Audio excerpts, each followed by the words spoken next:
Advanced project is a project funded by USAID Ghana. It's one of our major projects in the agricultural sector, working in the 3 northern regions and also in the maize belt of Bronga Hafo and Ashanti region, in the rice, maize, and soy value chains. So for us in the USAID, we see agriculture not just as production or farming, as most people see it, but as a whole value chain. Basically, from the market, what is the market looking for to buy? You are a consumer of maize. You want a nice white maize that is not powdery. And working our way backwards to the marketers who buy, the aggregators who move the produce from the farm to us, and taking back the technology all the way down to the farmer to ensure that they also produce the right way, and working our way upwards and downwards in this value chain to ensure that the income flow is also guaranteed for the smallholder farmer who is growing the produce.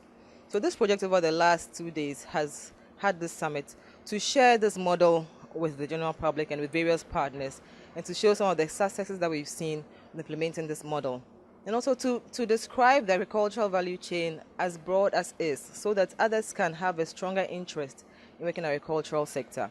I think over the last 2 days we've really had rich discussions, some of them which are cross-cutting, like input supply across the value chains, access to good inputs, access to finance, of course, for the agricultural value chain, access to various sustainability. How are we going to ensure that with the farming that we are doing, with the issues of climate that we see right now, climate-smart technologies to help us farm better and to ensure that we get the produce that we need.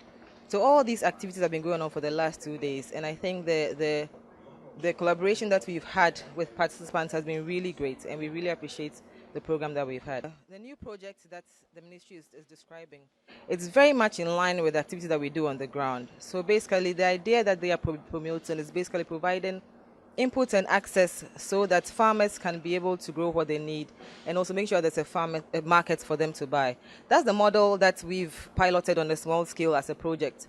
So it's good for the country to pick it up and scale it up and make it wider, so that more farmers can benefit from working in value chains where there's an end market, there's an end buyer, and there's also access to the input and the right fertilizer or seeds for them to plant to be able to get the production amounts that they need. That's a good policy, and our work on the ground ties in very quickly with them, and so we can immediately mobilize and work together. The greatest achievement we've had over the last couple of years, we've been implementing this program.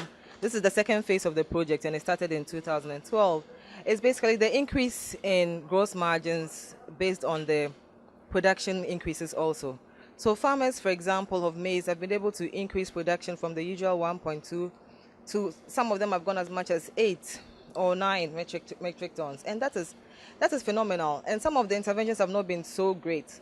Some of them have been as simple as increasing farmer plant population on the field, efficiencies of scale, so ensuring that instead of standing there to broadcast the seed, you actually plant in rows and use proper spacing. These are all technologies that smallholder farmers can benefit from. They can easily use that to change the yields per acre, and yields per acre increase would mean more increased incomes for them. Our portfolio in the USAID, the Feed the Future portfolio, is quite broad, and we look at the whole value chain. We have a project, the ATT project, that works on the technology side, working with the seeds, looking at the pesticides, looking at the insecticides, looking at ways in which new technologies can be introduced into the value chain. We also have projects working on the policy sector, working with the government directly to ensure access to various new policies and systems that can help the agricultural sector. And then, of course, the Advanced project, which works in the value chain. And then we have other projects on the ground looking at the investment aspects, working with the government of Ghana, looking at the investment aspects available for processors, access to roads to these farming areas, etc. So we have a broad portfolio in this region, the 3 northern regions especially, and the idea is to see if the promotion of agriculture in this sector will lead to increased incomes, and which we've seen. So it's possible. Ghana is still an agricultural country, so it's good to focus on the basics to ensure that the smallholder farmer has access to increased income, and that would hopefully lead to nutrition and increased activities in the areas.